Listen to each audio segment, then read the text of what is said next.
নাহমাদু ওয়া নুসাল্লি আলা রাসূলিহিল কারীম আম্মা বা'দ। সম্মানিত দর্শক ও শ্রোতা মণ্ডলী, গত পর্বে আমরা আরবি ২৯ হরফের যে ৩টি রূপ রয়েছে, শব্দের শুরুতে কিভাবে বসে, মাঝখানে কিভাবে বসে, শেষে কিভাবে বসে, তো আরবি ২৯ হরফের এই প্রত্যেকটি হরফের এই ৩টি রূপ নিয়ে বিস্তারিত আলোচনা করেছি। ইনশাআল্লাহ এ পর্বে আমরা হরকতের যে মস্ক, হরকত নিয়ে বিস্তারিত আলোচনা করব এবং হরকতের যে উচ্চারণগুলো, যে মস্কগুলো আপনার মুখস্থ না থাকলে আপনি কখনোই কুরআনুল কারীম পড়তে পারবেন না, বা কোনো ব্যক্তির যদি এই হরকতের এই মস্কগুলো মুখস্থ না থাকে, ঠোঁটস্থ না থাকে, সে কখনোই কুরআনুল কারীম পড়তে পারবে না রিডিং। তো আজকে আমরা ইনশাআল্লাহ হরকতের এই মস্কগুলো পড়ব। ওমা তাওফিক ইল্লা বিল্লাহ। তো প্রথমেই বলে নিচ্ছি যে হরকত বলে মূলত হচ্ছে এক জবর, এই এক জের এবং এই এক পেশ, এই এক জবর এক জের এক পেশকে হরকত বলে।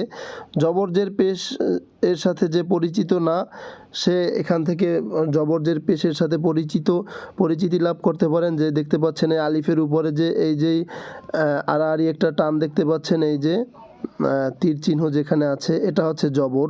আর এই যে আলিফের নিচে, আলিফ শব্দের মাঝখানে এই আলিফের নিচে যে এখানে যে আড়াআড়ি একটা টান দেখতে পাচ্ছেন, নিচেরটা, এটার নাম হচ্ছে জের। আর এই যে আলিফের উপরে আড়াআড়ি টান এবং উপরে যে এক মাথা গোল, এটাকে বলা হয় পেশ। তো এক জবর এক জের এক পেশকে হরকত বলে। হরকতের উচ্চারণ তাড়াতাড়ি করিতে হয়, হরকতের উচ্চারণে কোনোরূপ ধাক্কা দেওয়া যাবে না। তো এখন আমরা ইনশাআল্লাহ আরবি ২৯ হরফ দিয়ে হরকতে সালাসার এই মাস্কটা মুখস্থ করব। আমার সাথে আপনারা পড়ুন।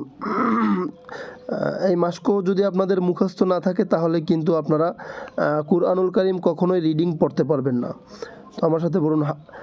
আলিফে যদি জবর দেওয়া হয়, জের দেওয়া হয়, পেশ দেওয়া হয় এবং হামজা হয়, একটা জিনিস আপনারা মনে রাখবেন যে আলিফে জবর জের পেশ জজম হইলে ওই আলিফকে হামজা বলে। তাহলে এটাকে এখন আর আলিফ জবর আ বলা যাবে না। এটাকে যেহেতু আলিফের উপরে জবর চলে আসছে, এখন এটাকে হামজা জবর আ বলতে হবে। আর আমরা জবর জের পেশের ক্ষেত্রেও এই যেই আলিফ শব্দের শুরুতে, আলিফ শব্দের মাঝখানে, আলিফ শব্দের শেষে, বা শব্দের শুরুতে, বা শব্দের মাঝখানে, বা শব্দের শেষে, এভাবে ২৯টা হরফের এই যে শব্দের শুরুতে, মাঝখানে এবং শেষের রূপটা নিয়েছি এবং এর উপরে জবর জের পেশ দিয়ে মস্ক করিয়েছি। এজন্য যে আপনারা এই হরফগুলির সাথে যাতে আরও পরিচিতি লাভ করতে পারেন, যে কোন কোন হরফ শব্দের শুরুতে বসলে কোনো হরফ কিভাবে বসবে, কোনো হরফ শব্দের মাঝখানে বসলে কিভাবে বসবে এবং কোনো হরফ শব্দের শেষে বসলে কিভাবে বসবে, এটা আপনাদের জন্য আরও এক ধাপ এগিয়ে, আপনাদের ইলমকে আরও এক ধাপ এগিয়ে নিয়ে যাবে এবং আপনাদেরকে এই হরফগুলো চেনার ক্ষেত্রেও এখানে সাহায্য করবে। হরকতের ব্যবহার তো পাবেনই, তার সাথে ইনশাল্লাহ আপনারা এখন এখানে হরফের যে এই ব্যবহারগুলো, এটাও আপনারা ইনশাল্লাহ আবার আপনাদের রিপিট হবে। তো আমার সাথে বলুন। হামজা জবর আ, হামজা জের ই, হামজা পেশ উ। এবার একত্রে বলতে হবে আ, ই, উ। এইভাবে আপনারা বলবেন। এটা যতক্ষণ না আপনাদের মুখস্থ না হবে ততক্ষণ পর্যন্ত বাতে আসবেন না। আবার বায়ের এই ৩ হরকতে সালাসার মস্ক যতক্ষণ পর্যন্ত মুখস্থ না হবে তাতে আসবেন না। তো প্রয়োজন হয় ভিডিও পিছন থেকে স্কিপ করে করে বারবার মুখস্থ করে নেবেন। তো এইভাবে ২৯টা হরফ আমার সাথে এই হরকতের মস্কর সাথে, জবরজের পেশের মস্কর সাথে পড়ে মুখস্থ করে নেবেন। এবার একত্রে পড়েন। বা জবর বা, বা জের বি, বা পেশ বু, বা বি বু। তা জবর তা, তা জের তি, তা পেশ তু, তা তি তু।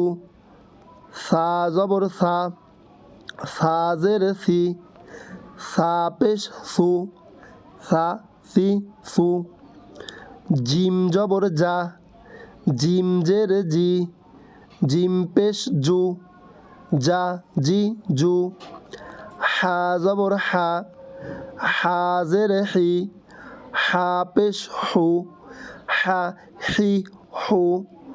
খ জবর খ, খ জের খি, খ পেশ খু, খ খি খু। দাল জবর দা, দাল জের দি, দাল পেশ দু, দা দি দু। জাল জবর জা, জাল জের জি।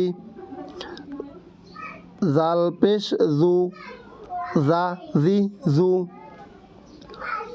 র জবর র, র জের রি। র পেশ রু, র রি রু। ঝা জবর ঝা, ঝা জের ঝি।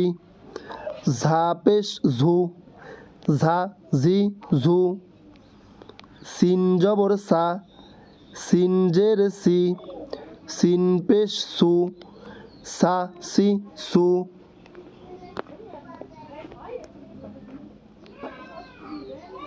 শিন জবর শা, শিন জের শি। শিন পেশ শু, সা শি শু।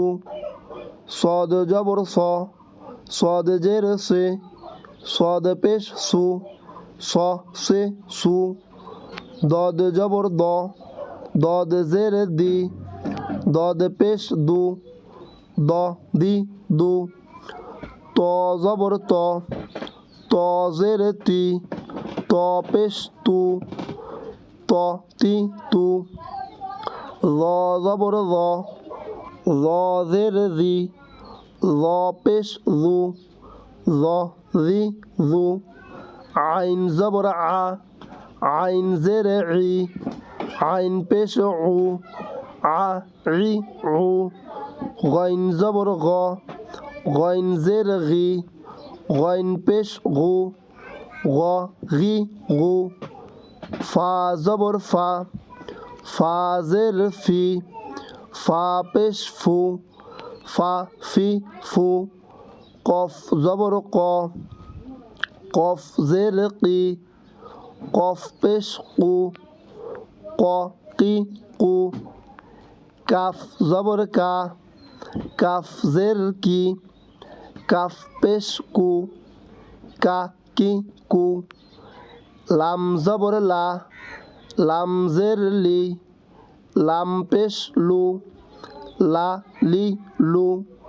মিম জবর মা, মিম জের মি। মিম পেশ মু, মা মি মু। নুন জবর না, নুন জের নি।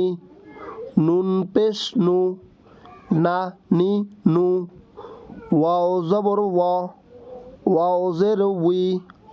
ওয়াও পেশ উ, ওয়া উই উ। হা জবর হা, হা জের হি। হা পেশ হু, হা হি হু। হামজা জবর আ, হামজা জের ই। হামজা পেশ উ, আ ই উ। ইয়া জবর ইয়া, ইয়া জের ই। ইয়া পেশ ইউ, ইয়া ই ইউ। তো এই হচ্ছে আরবি 29 হরফের হরকতে সালাসা অর্থাৎ জবর জের পেশের মস্ক। এটা আপনাদের এই মস্ক যদি আপনাদের কারো মুখস্থ না থাকে বা যে তলবে এলেমের এই মস্ক মুখস্থ না থাকবে সে কখনোই কুরআনুল কারীম রিডিং পড়তে পারবে না। এই মস্ক সকলের মুখ